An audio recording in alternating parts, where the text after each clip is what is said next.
It didn't start out bad. I used to not mind living at the edge of a thick forest. But then it started. It wasn't too bad at first.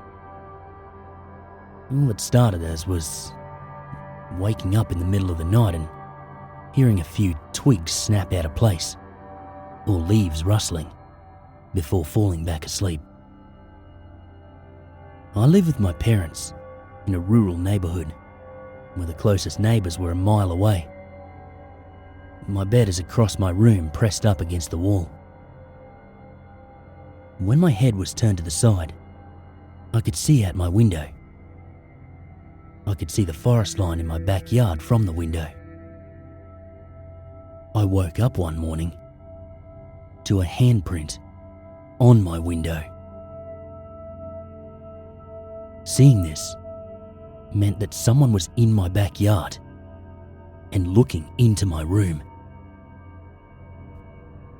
And then I realised something else very disturbing about the handprint. The fingers of the handprint were too long and thin.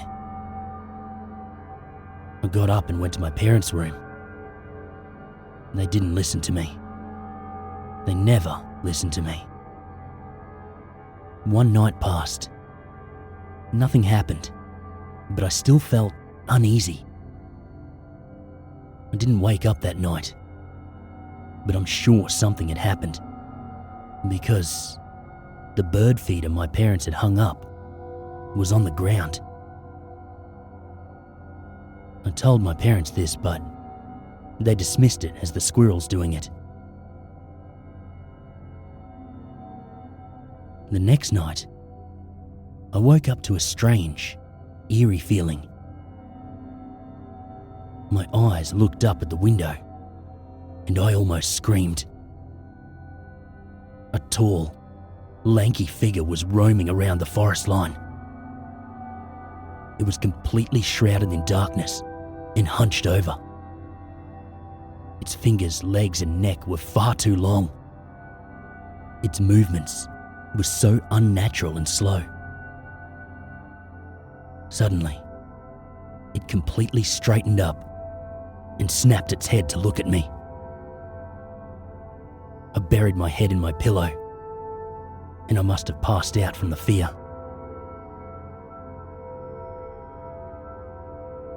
For the next few nights, it would get closer to my window. It wandered around aimlessly, occasionally glancing at me with a sinister look. Tonight, I look up to the window, and it's right there. Its black, leathery skin looks like it's being pulled against its body. I can see its ribs and spine segments through its skin. I gasp and pull my blanket over my head. My breathing quickens, and then I hear it. Tapping right against my window. Then I make a big mistake. I look up to the window. It's standing right there, staring right at me. Its wide eyes reflecting in the dark, showing its tiny pupils. This time, it's louder and more aggressive. Its long, bony fingers placed lightly against the glass. It opens its mouth. Oh God. At least 100 long, thin, razor-sharp teeth in 3 rows.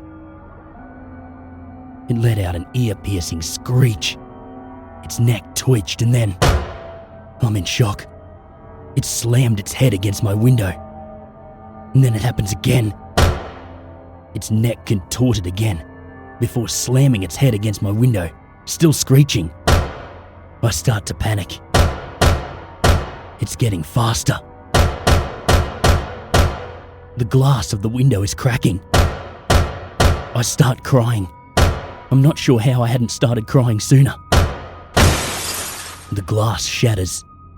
I scream. I woke up in a hospital bed, and there's a searing pain in my arm. I look at it.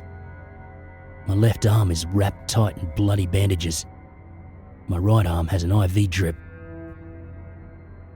I'm in a hospital gown. My parents then walk into the room and I see my mum is crying. My mum rushes over to me and hugs me.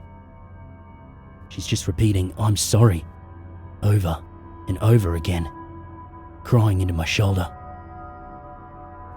I hug her back before my dad pulls her off me. My parents explained that they heard me scream and found me passed out, bleeding from my arm and the side of my stomach, the window broken. They called the police, and the police just called it a home break-in and left it at that. But I know what I saw. That was 6 years ago, and I still can't stand the sight of a forest at night, and I need curtains to fall asleep. I live in a city apartment building, on the 3rd floor now. My parents still don't believe me when I tell them what happened, even though I'm still in therapy for it to this day. They said it was probably just sleep paralysis. But I've never had sleep paralysis before, or since, and I could move my body just fine the entire time.